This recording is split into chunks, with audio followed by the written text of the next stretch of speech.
You know the stereotype, right? College is either like 4 years of burying your head in books, just studying nonstop in the library. Fueled by instant ramen. Totally. Or it's, the opposite. Yeah. Nonstop parties, building that social network, maybe barely scraping by in your classes. Yeah, it's that classic dilemma. And honestly, it feels pretty real when you're actually there. This idea that you could really crush it academically, build these amazing real-world ambitions, and still have those unforgettable college experiences. The friendships, the fun, exploring things. Right. It sounds almost impossible. Like you absolutely have to pick one lane. Exactly. So the big question for this deep dive is that really it? Is it just one or the other? Or is there, a cheat code? A different way to approach it so you can achieve incredible things and actually live college life to the fullest. And that's exactly what we're digging into today. We've got some really fascinating source material insights from a book that really looked closely at students who did manage this, students across the country. And what's interesting is the author, he started out skeptical too. Thought it had to be either social butterfly or total grind. Until he met people who blew that idea out of the water. Completely. Like this student, Heidi. The book describes her as just incredibly fun, outgoing, knew everybody, loads of energy. Okay, sounds like the social type. You'd think. But she wasn't just getting by. She was a Rhodes Scholar, a published math author, won this really prestigious NSF Graduate Research Fellowship. Oh, and she founded a successful community service organization on the side. Whoa, okay. Not just social. Not even close. Or Kabir. Described as this fun-loving fraternity guy, played jazz on campus, very sociable. Right. Also the CEO of his own startup, co-founded a mentoring program in Australia, and was already a rising star in youth politics. Seriously, how is that even possible? And one more Janos, definitely part of the party scene. Fraternity member, lived in a co-ed house, real social hub. Yeah. And yet somehow, he was student body president for 2 years and was planning a run for state assembly right after graduation. Okay, so these students, they weren't just super geniuses hiding in the library or people who never slept. No, that's the key takeaway from the source. Right. They weren't just chasing a 4.0 GPA relentlessly.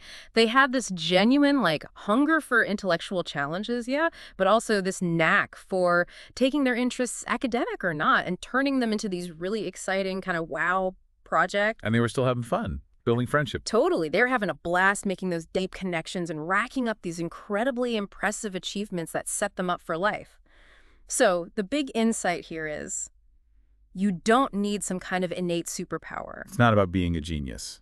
Exactly. The sources suggest anyone can become this kind of standout student. It's about getting the right guidance, finding the right systems, cultivating the right mindset. It's learnable. Yes. It's about choosing to actively try to succeed in all these different areas and, crucially, having a roadmap from people who've already figured it out. Okay, let's unpack that roadmap then. Where do we start? Yeah. How do you even begin to think like these students? It sounds like it starts with a pretty big mental shift. It absolutely does. You got to ditch that either thinking we talked about right at the start. The idea that you have to choose between academics and social life. Right. Embrace the possibility that you can do both. And more. And the core idea here, which the source labels rule #75, is about succeeding for the right reasons. Succeeding for the right reasons. Okay, what does that actually mean in this context? It means your motivation isn't just external validation. You're not just chasing the grade or the title or trying to impress people. The source suggests these students were genuinely fueled by the love of exploring their own potential, driven by their real enthusiasms, supported by their relationships, the activity itself, the challenge, the connection.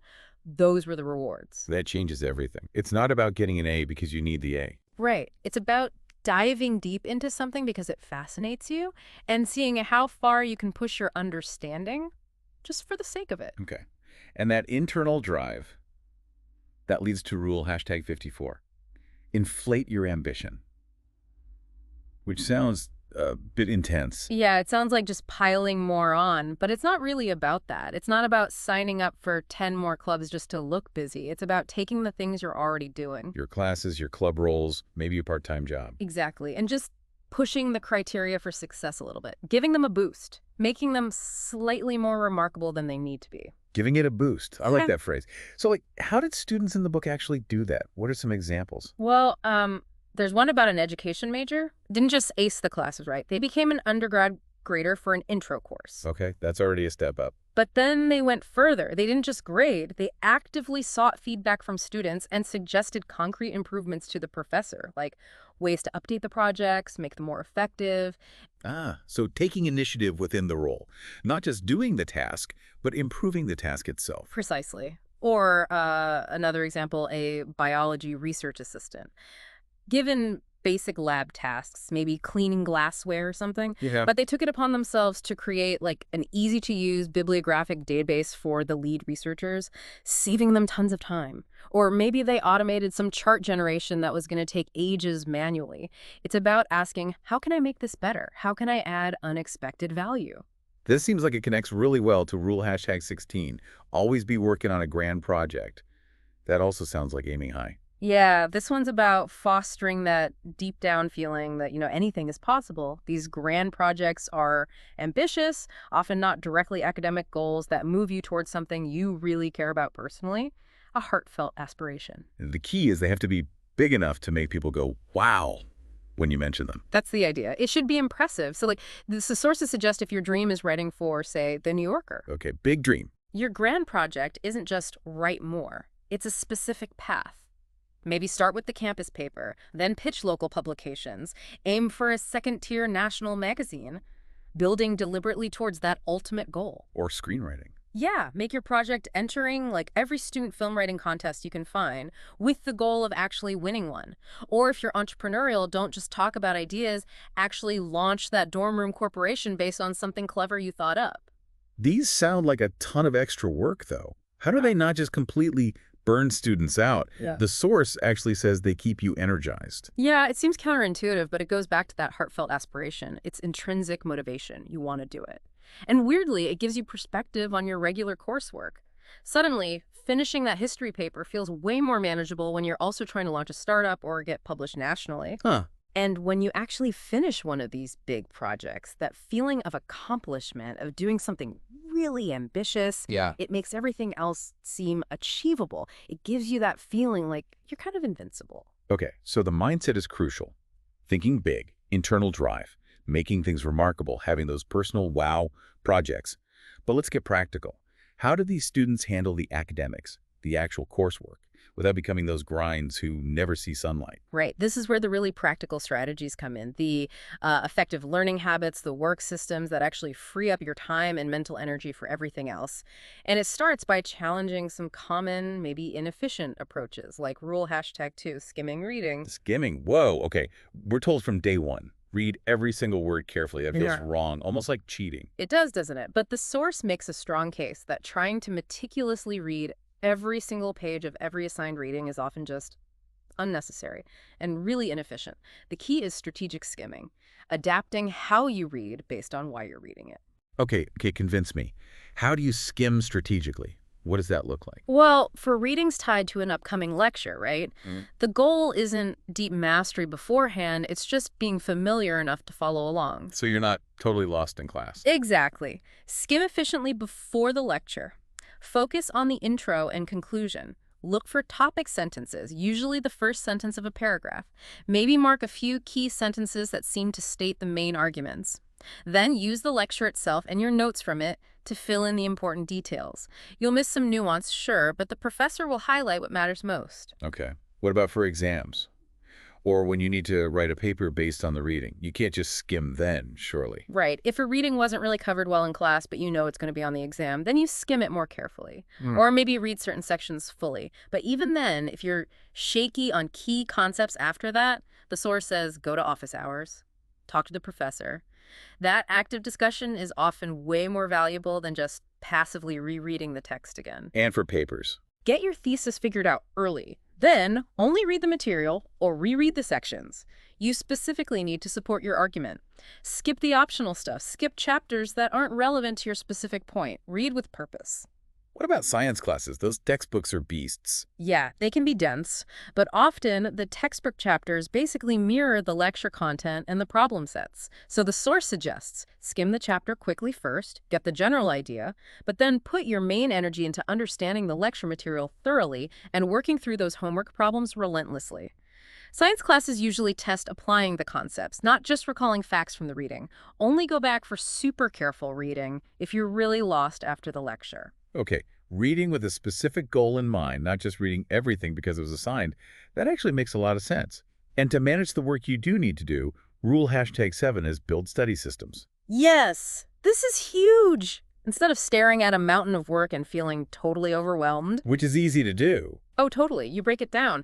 The source suggests actually writing down a plan for how you're going to study specific material, using techniques like that quiz and recall method we'll get to. Then make a checklist based on that plan. Little boxes you can tick off as you go. Ah, that immediately makes it feel less daunting. You just focus on the next item on the list, not the whole mountain. Exactly. It lowers anxiety like crazy because you have a clear path. It frees up your mental energy to actually learn instead of just worrying about how much there is to do. And for structuring the time you spend working, rule #22 is key. Study in 50-minute chunks. 50 minutes. Why that specific number? Is there a reason? Well, the source points to some research suggesting that work periods of around 50 minutes, followed by short breaks like 10 minutes, tend to maximize concentration and memory retention. But it's also psychological, right? How so? Thinking I have to read for 5 hours straight feels impossible. It creates this mental block. But thinking I need to do 5 50-minute chunks, that feels doable. You can knock out 3 before dinner, 2 after, or fit them into gaps between classes. It gives you structure and makes these marathon tasks feel manageable. Okay, tactical time blocking within a larger system. Got it. Now, you mentioned quiz and recall earlier, and the source calls rule #70, the one about quiz and recall, near miraculous. That's a strong word. Oh. Tell us about that. What's the magic? Okay, this is really fascinating, and it's backed up by a lot of cognitive science. The single best way to actually learn something and make it stick isn't just passively rereading your notes or highlighting textbooks. Which is what most people do. Right. The most effective way is actively forcing your brain to retrieve the information from memory without looking. So this method is all about constantly quizzing yourself. How does it work? What are the steps? Okay, 2 main steps. Step 1, review your material, lecture notes, readings, whatever. As you review, jot down questions about it. Anything you need to know. Facts, concepts, arguments, how to solve a certain type of problem. So turn your notes into a quiz. Basically, yeah. Step 2 is the actual quizzing. Put your notes away, hide the answers, and try to ace those questions from memory. The goal isn't just to review the answers, it's the struggle to recall them that cements the learning. And the source has tips for making that recall even stronger. Yeah, some interesting ones like speak your answers out loud, use complete sentences that forces you to articulate it clearly, not just vaguely feel like you know it. Yeah. And for even deeper encoding in your brain, they even suggest getting physical or emotional. Stand up, pace around your room, yell out the answers if you want, lecture to an empty chair, listen to specific music while you do it. Wow. Lecturing the wall. That sounds intense. But I can kind of see how physically doing something while you're trying to pull that info out would make it stick differently. It really does. It forces your brain to work harder to make those connections, which is way more effective for long-term memory than just passively looking at the page again. And the source says it saves time because you stop studying once you can reliably ace your own quizzes. Plus, it gives you real confidence. You know it. Okay, shifting from studying to writing. Papers. Rule #41 suggests a very specific timeline for shorter papers. Use 3 days to write a paper, not like 3 solid days. No, definitely not 3 marathon days. Yeah. It means 3 distinct separate work periods, ideally not on consecutive days. But before you even start day 1, you need to do the prep work. Go through your notes, readings, make an outline, clarify your thesis, gather your sources. That might take a session or 2 on its own. Then you dedicate those 3 separate days to the actual writing. Okay, day 1. What's the mission? Just get the rough draft done. The only goal is getting all your ideas down on paper, following your outline. Just power through it. Don't agonize over perfect wording. Don't worry if it's too long or too short or messy. Just get it out. Okay, brain dump based on the outline, day 2. Come back with fresh eyes. Now you focus on polishing the arguments. Tighten up the wording. Cut sentences or whole paragraphs that are redundant or don't really add anything. Add more support or explanation where it's weak. The goal here is clear, logical, lean arguments, still not worrying too much about grammar perfection or formatting. Got it. Sharpen the core message. And day 3. Final polish. Go through, again, refining the arguments even more, but now also focus on sentence structure, flow between paragraphs, grammar, spelling, typos. Rework the introduction and conclusion so they perfectly frame the final version of your paper. And this is crucial, the source says. Print it out. Edit with a pen or pencil on the hard copy. At least Like, twice. you always catch more on paper. Always. Things you just glide over on screen, then do the final formatting, citations, title page, all that stuff. So the total time might be similar to cramming it all into one night. Maybe. But the source argues that stepping away and coming back fresh twice lets you see the paper much more critically and leads to a significantly better final product. And this applies to longer papers, too. You just stretch out the time for each stage. So much for the heroic all-nighter writing session. Okay, moving beyond specific assignments, Rule #27 says writing is the #1 most important skill, and you have to be really good at it. Yeah, they use this analogy of Larry Bird, the basketball player. He apparently shot baskets every single day, whether he felt like it or not. It was just automatic practice. Practice makes perfect. Exactly. You need that mindset for writing. It's a skill. And the only way to get genuinely good is to write a lot, consistently. Practice, practice, practice. So how do students get that practice beyond just the papers they have to write for class? Join campus publications. The newspaper, a literary magazine, an academic journal, maybe even the campus humor mag. Write guest opinion pieces for the paper. Write proposals for clubs you're in. Write creative stuff on the side. Short stories, poems, screenplays, whatever interests you. The format doesn't matter as much as the regular act of translating thoughts into written words. The more you do it, the better you get at that fundamental skill, which helps in literally every class, and obviously after college too. And taking that writing craft even further, Rule #61 is write as if going for a Pulitzer, which sounds pretty intimidating for a Pulitzer paper. It does, but it doesn't mean every paper needs to be like Nobel Prize-worthy literature. It means pushing beyond just transmitting information clearly. It means crafting an engaging delivery, paying attention to the rhythm of your sentences, your word choices, how paragraphs flow together. The goal is to create an experience for the reader, make it almost like cinematic, pull them into your writing. I can definitely see how that would make a professor sit up and take notice. They must read so many dry, functional papers. Absolutely. One that's actually engaging, that has some style and flair. It stands out. And maybe counterintuitively, the source says focusing on the craft like this actually makes the writing process less tedious and more exciting for you. You're not just checking boxes, you're creating something, adding your personality, making it artful. Okay, applying smart techniques, structuring work, writing well and often. Yeah. It still sounds like a demanding schedule. How do you manage the effort strategically? Rule #18 seems to address this. Blow the curve on one assignment each term. Right. This is about being smart with your energy. Don't kill yourself trying to make every single assignment an absolute masterpiece. That's a recipe for burnout. Instead, strategically choose one assignment. Could be a paper, a presentation, a big project in one class each semester. And on that one thing, you pour in extra focused effort. Aim for a truly outstanding result. Why just one? What's the payoff? Well, first, it can give your grade in that class a significant boost. Second, it gets you noticed by that professor in a really positive way. That's huge for building relationships, getting strong letters of recommendation later, maybe even research opportunities. Strategic visibility. Exactly. And third, it gives you a massive confidence boost. You prove to yourself, wow, I can do truly exceptional work when I focus my energy. It's about picking your moments for maximum impact without the unsustainable stress of trying to make everything perfect all the time. Okay, so mastering academics isn't about brute force. It's about smart, consistent, strategic application of proven techniques. That makes a lot more sense. Now let's talk about the foundation, creating the right conditions for success. Your environment, your daily habits. It's not just what you do, but where and how you live. Absolutely. Your physical space, your daily routines, they have a huge impact on your energy, your focus, your mood. Rule #5 is make your bed. And rule #25 is decorate your room. Making your bed. Really, how does that connect to, like, getting into grad school? Yeah. Well, the source argues there's a direct link. A clean, organized room fosters a focused mind. A messy, chaotic room fosters a distracted, slightly stressed mind.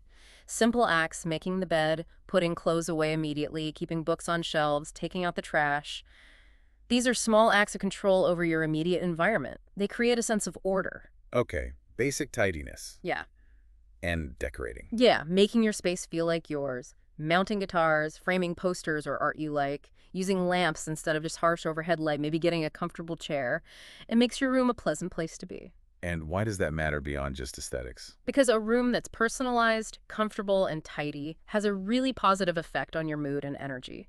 It becomes a calming, supportive place to return to after a stressful day of classes or exams.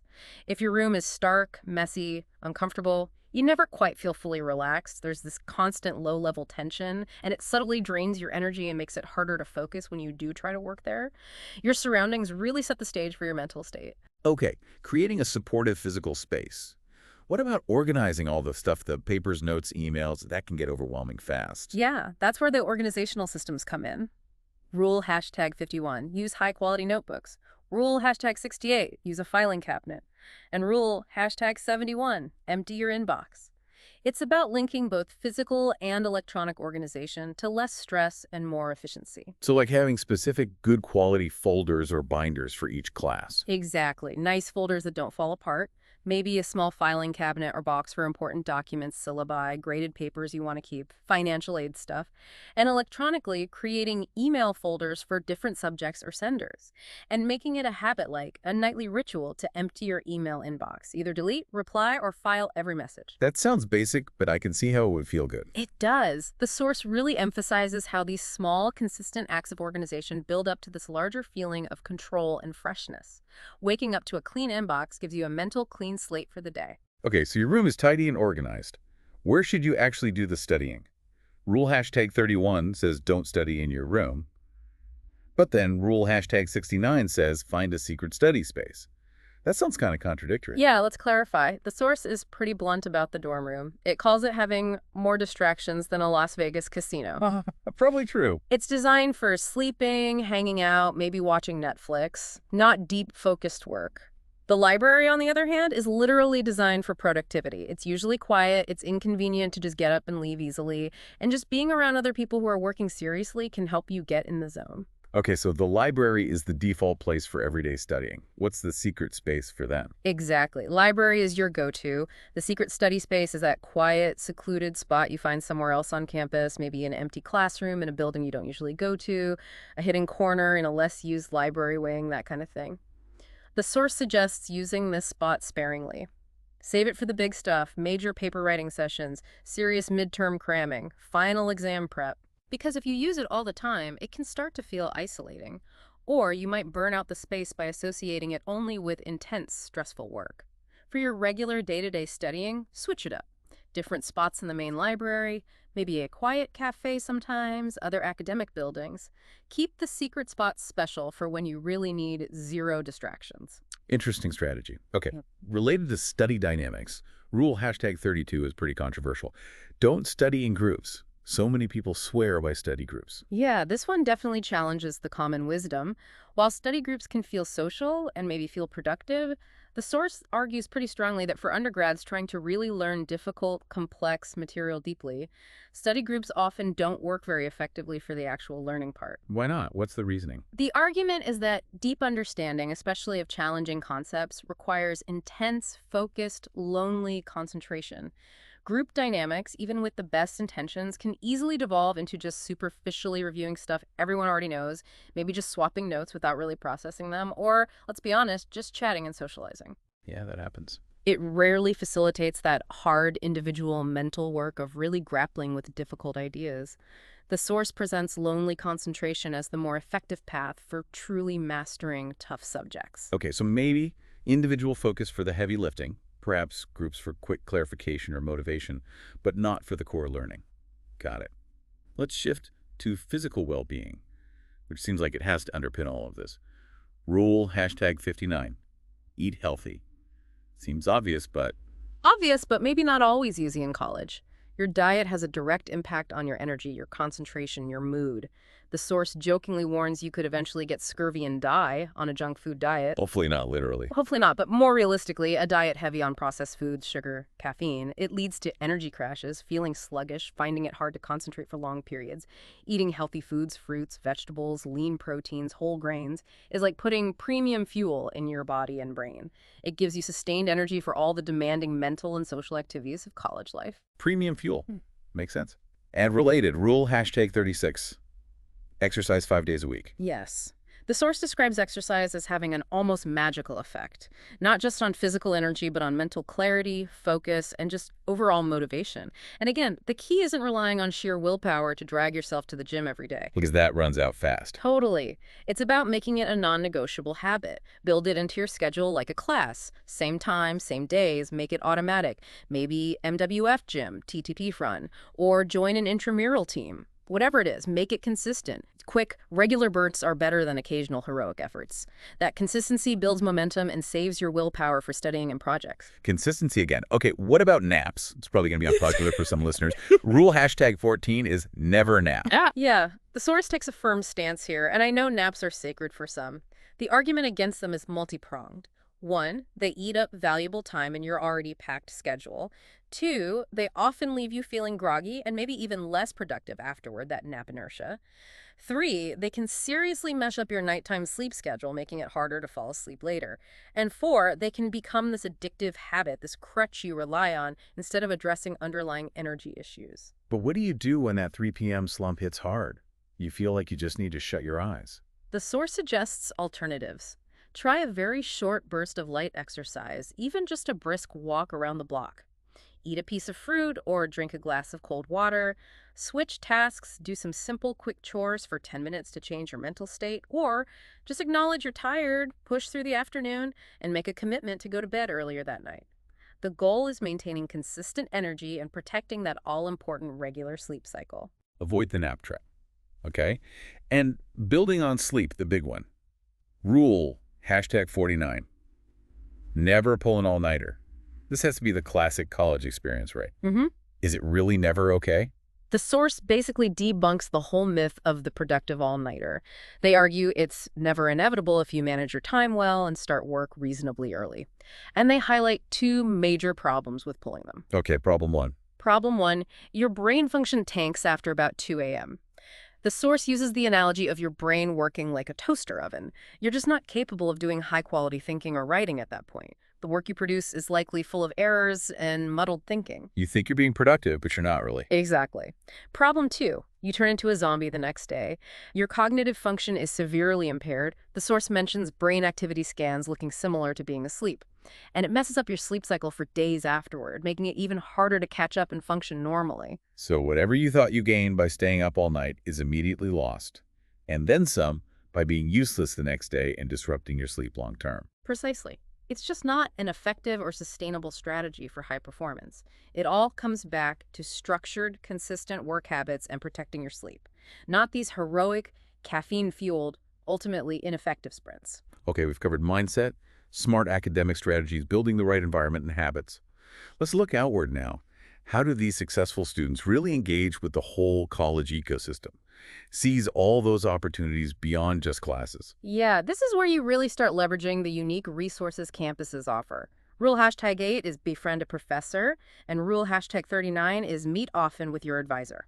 So they're not just, the authority figures who grade you or the people who sign your course registration form. Absolutely not. The source frames them as potentially your most crucial allies, mentors, guides.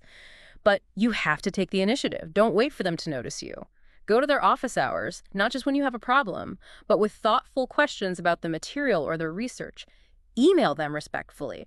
Make appointments with your academic advisor every single semester just to check in, talk about your plans, ask for advice, not just when a form is mandatory. Proactive relationship building. Exactly. Building these relationships gives you access to so much. Yeah. Invaluable wisdom, inspiration, personalized advice, insights into your field, connections, and yes, eventually those really strong, detailed letters of recommendation you'll need. Okay, leverage the people. What about getting involved in the actual creation of knowledge? Rule #20. Jump into research ASAP. Research is really where a lot of the cutting-edge intellectual action happens at a university. The source calls it intellectual strength training. Getting involved is incredibly impressive on a resume or grad school application. It shows serious initiative, deep engagement with the subject. And, maybe most importantly, it's arguably the best way to build those close, meaningful mentor-mentee relationships with professors. But how do you even start that as like a freshman or sophomore? It sounds intimidating. It can feel that way, but the source suggests exploring areas that interest you freshman year and then starting to inquire about opportunities maybe towards the end of freshman year or early sophomore year. Check department websites. They often list research labs or faculty interests. Email professors whose specific work genuinely interests you. Don't just send a generic email. Mention something specific you read about their research to show you've done your homework. Ask if they need any kind of undergraduate research assistant, even if it's just helping with basic tasks initially. Look for specific undergraduate research grant programs your university might offer. And this isn't just for science majors. Right, definitely not. The source stresses that research happens in all fields: history, literature, sociology, economics, art history.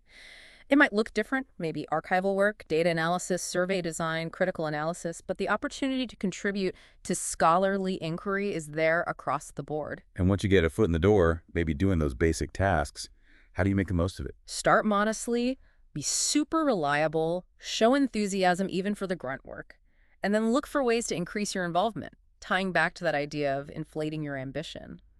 The source suggests using phrases like, "Professor, if you think I could handle it, I'd be really interested in helping with X." Treat even small, delegated tasks with the diligence you'd give your own major project. Pay your dues gracefully, impress them with your work ethic, and more substantive opportunities often follow. Speaking of departments, rule #55 is get involved with your major department, beyond just taking classes in it.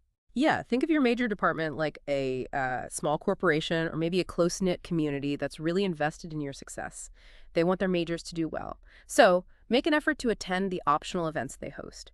Talks by visiting scholars, special lectures, maybe career panels, recruitment events, even the occasional informal department party or picnic. Why is that important? It helps you become a known, familiar face to the faculty outside of just being one student in their large lecture class. They start to recognize you, maybe chat with you briefly. This is huge for building those informal connections that can lead to recommendations, advice, maybe hearing about opportunities later on. Aim to show up to something maybe once a month or so. Have a brief, interesting interaction if you can. Be visible and engaged in your specific academic community. Okay, building on challenging yourself academically, rule #33 is join an honors program if your school has one. Right. Whatever the format is, maybe it's a whole separate honors college, maybe specific honors sections of courses, maybe a thesis track. The source strongly recommends getting involved if you can. They argue it generally offers a slightly better version of the standard college experience. Also, Usually smaller classes, often professors who are particularly engaged and enthusiastic about teaching those honor sections, and you're surrounded by other highly motivated, intellectually curious students. It pushes you, fosters deeper learning, and often leads to better post-graduation opportunities. And the source says, don't let the fear of, am I smart enough, hold you back. The challenging environment and support systems often help you rise to the occasion. okay, lean into the challenge. And related to that, rule #30. Take an upper-level course as a freshman. Yeah, the idea here is don't just drift through all the easy introductory courses for your first year or two. Taking a more advanced course early, maybe end of freshman year or sophomore year, has several benefits. It gives you a real taste of what a potential major is actually like beyond the intro level. It can accelerate your skill development in that field. And it avoids potentially stunting your intellectual growth by staying in the minor leagues for too long. Like jumping into the deep end sooner. Kind of. Obviously, check prerequisites. You might need to email the professor, explain your interest, and ask if they think you're ready or need permission.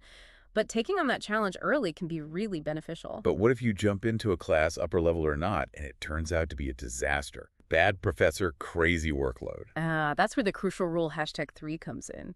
Drop classes every semester, or at least be willing to.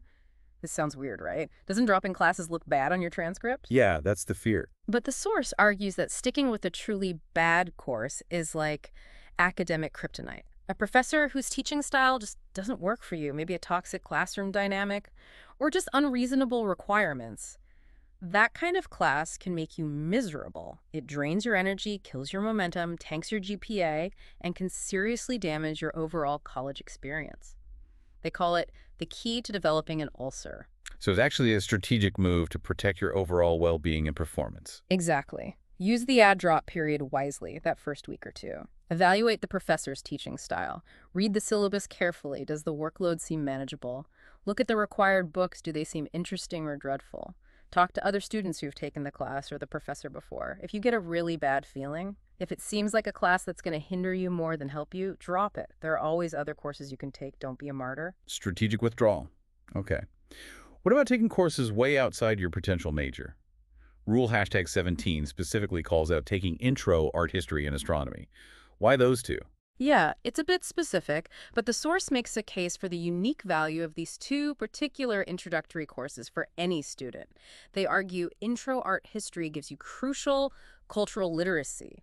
It helps you understand the visual world, and importantly, teaches ways of thinking and critical analysis that were central to 20th century intellectual life and are still relevant today. Okay, cultural and critical thinking skills.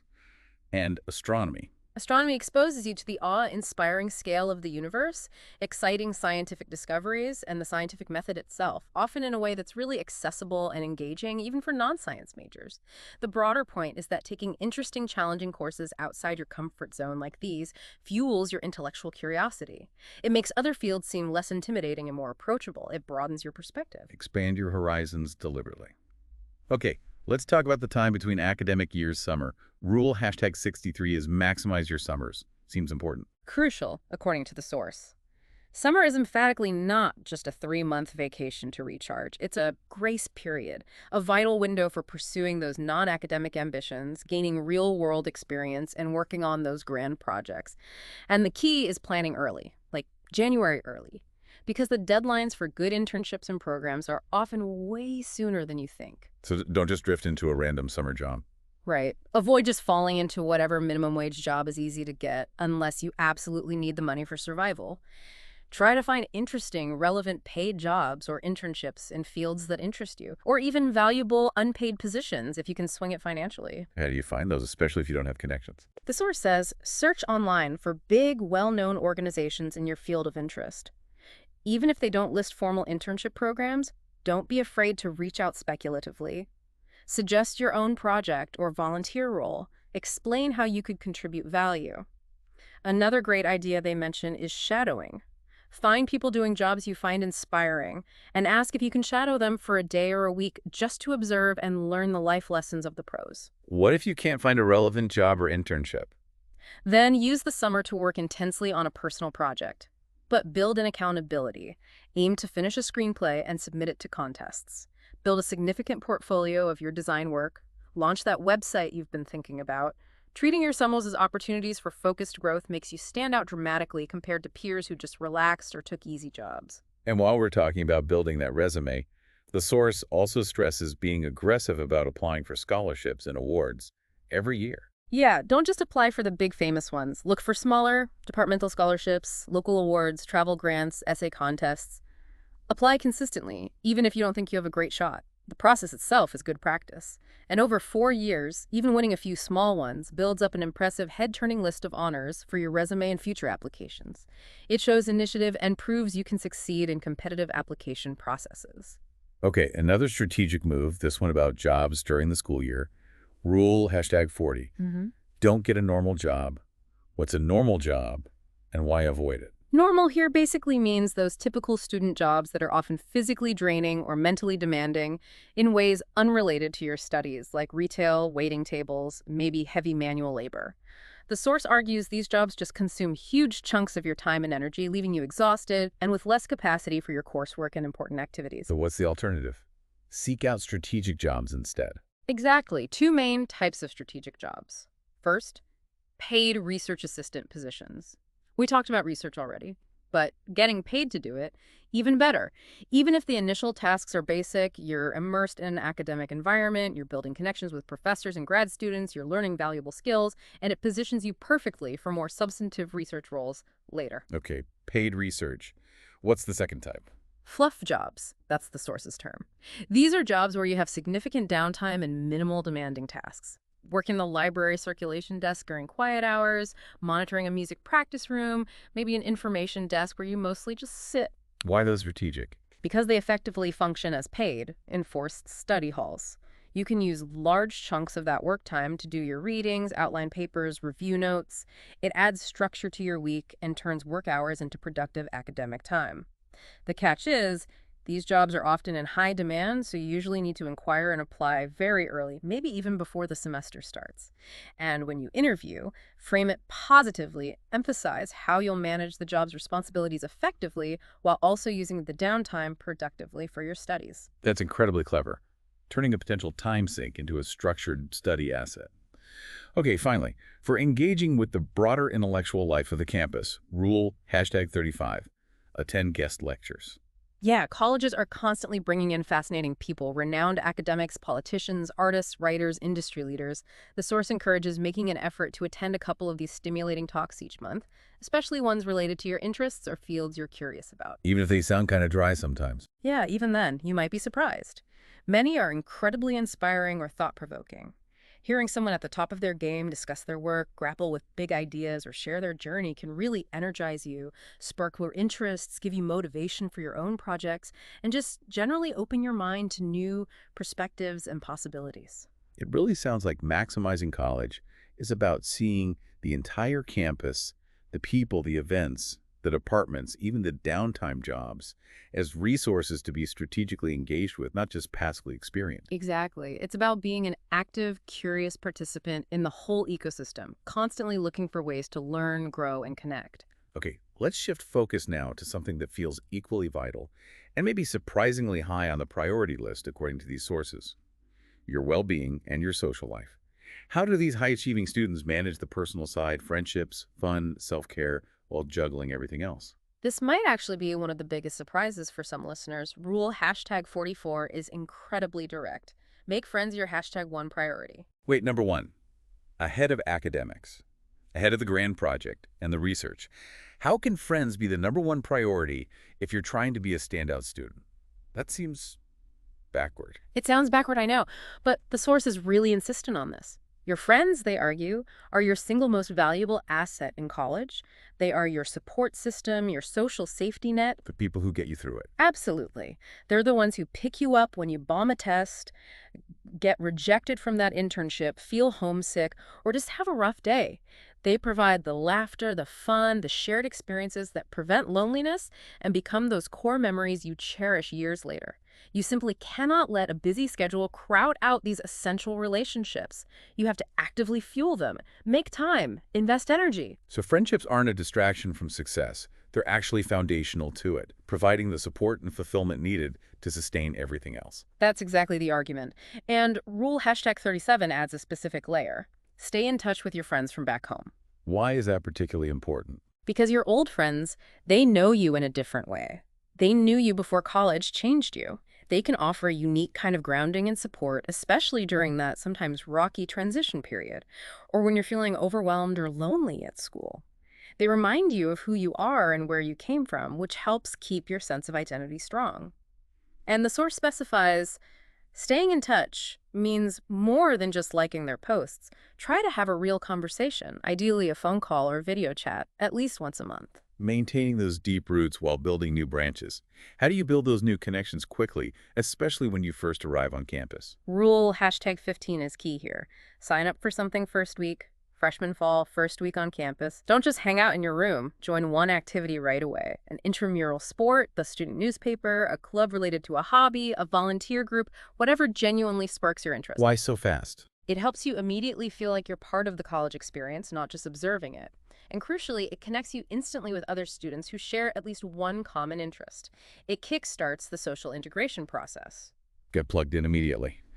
Okay, and on the topic of social life and just general well-being, rule #53 is seek out fun, and rule #50 is seek out avenues of laughter every day. Yeah, the source makes a point that fun and laughter aren't things that will just magically happen to you amidst a busy schedule. You have to actively seek them out, make time for them, prioritize them.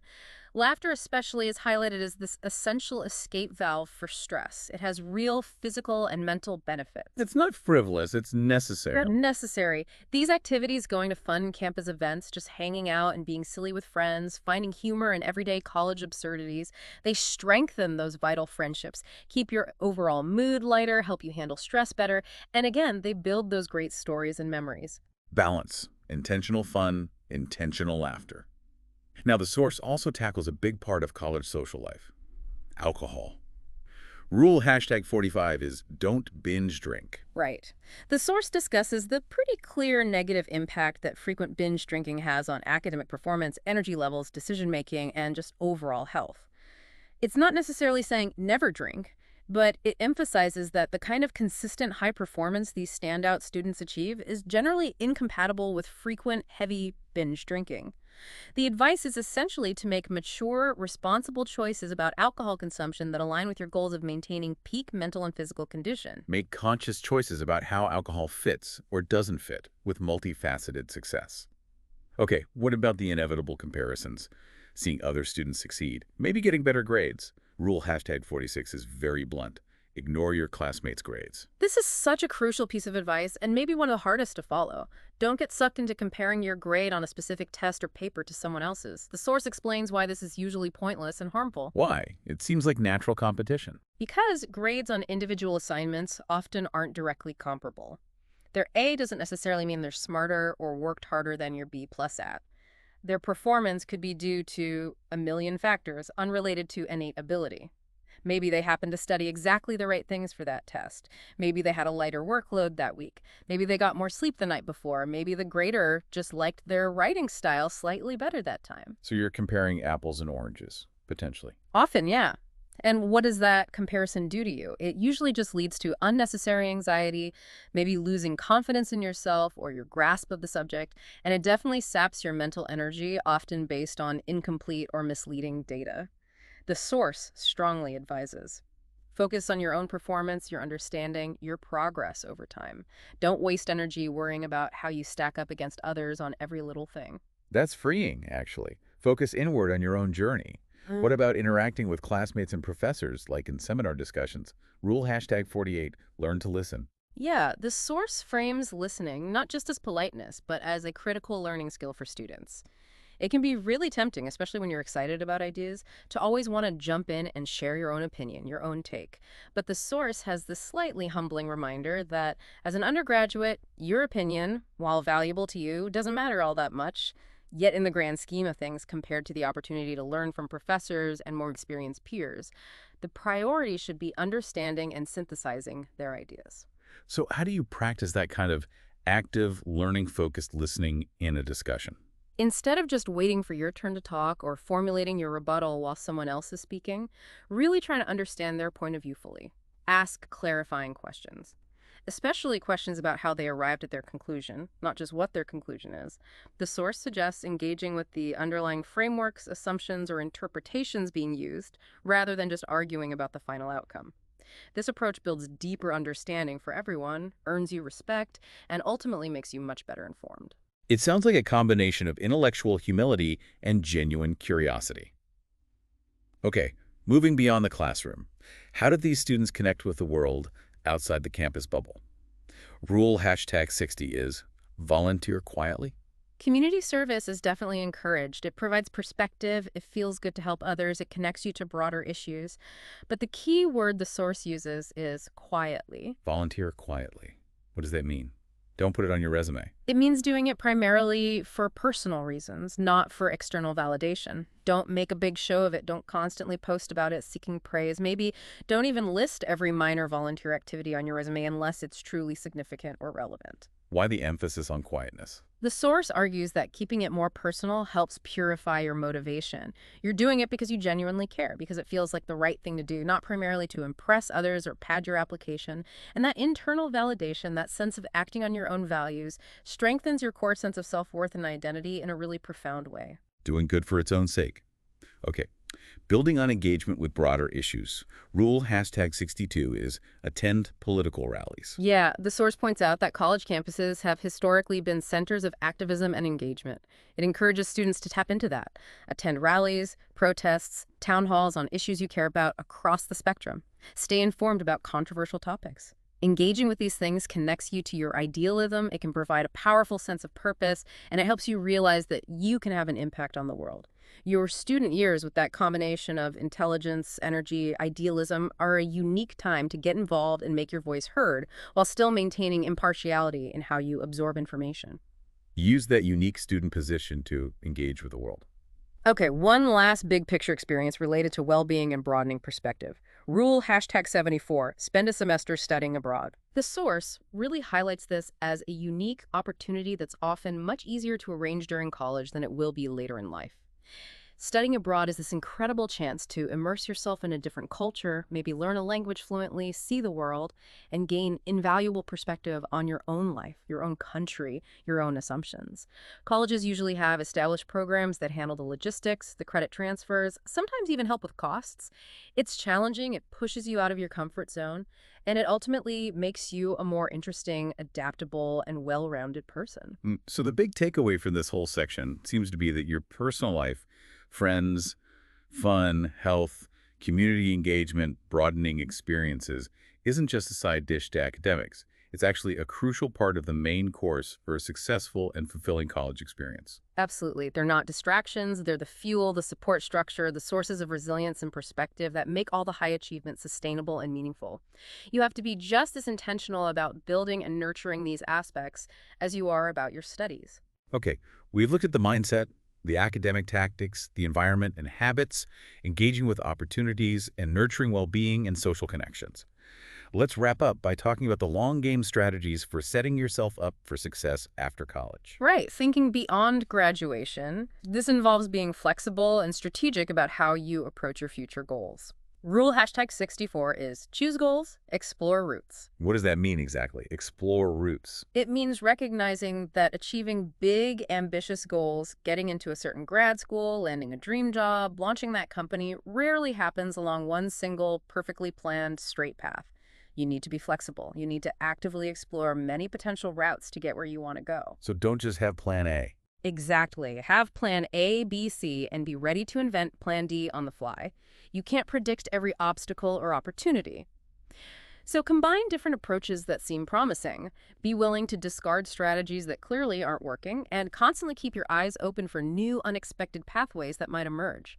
This adaptable, multi-pronged approach dramatically increases your chances of eventually reaching your goal because you're not derailed if one specific path closes off. Be persistent and adaptable in pursuing the goal, not just rigidly attached to one specific plan. Okay, now for maybe the most counterintuitive rule in the whole source. Rule #66, don't network. Seriously. That flies in the face of pretty much all career advice. It really does, and the source directly takes on traditional student networking, calling it often annoying and transparent. Think about it from the professional's perspective. A student comes up, clearly wants a job or internship. It creates this awkward dynamic because the benefit is usually one-sided. It feels transactional and often forced. Okay, I can see how that could be awkward. Yeah. So if you're not supposed to network in that traditional way, what do you do? How do you make connections? The source proposes something they call anti-networking. It's this subtle, long game strategy.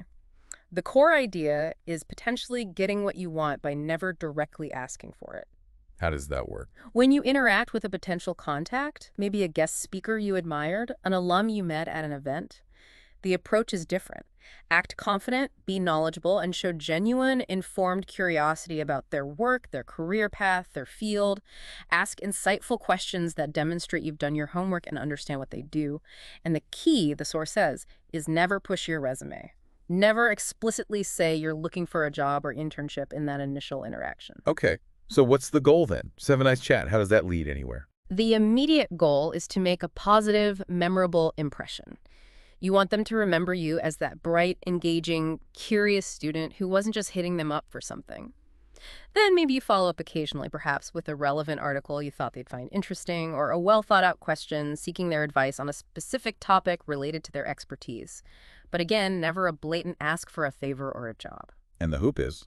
The hope, the long-term play, is that the contact, genuinely impressed over time by your continued interest, your intelligence, your integrity, and your demonstrated passion for the field, might eventually think of you when an opportunity arises.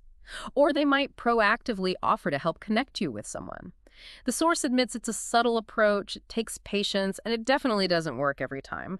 But when it does work, it often leads to more authentic connections and potentially better opportunities than the standard, transparent networking approach. And it's certainly less annoying for everyone involved.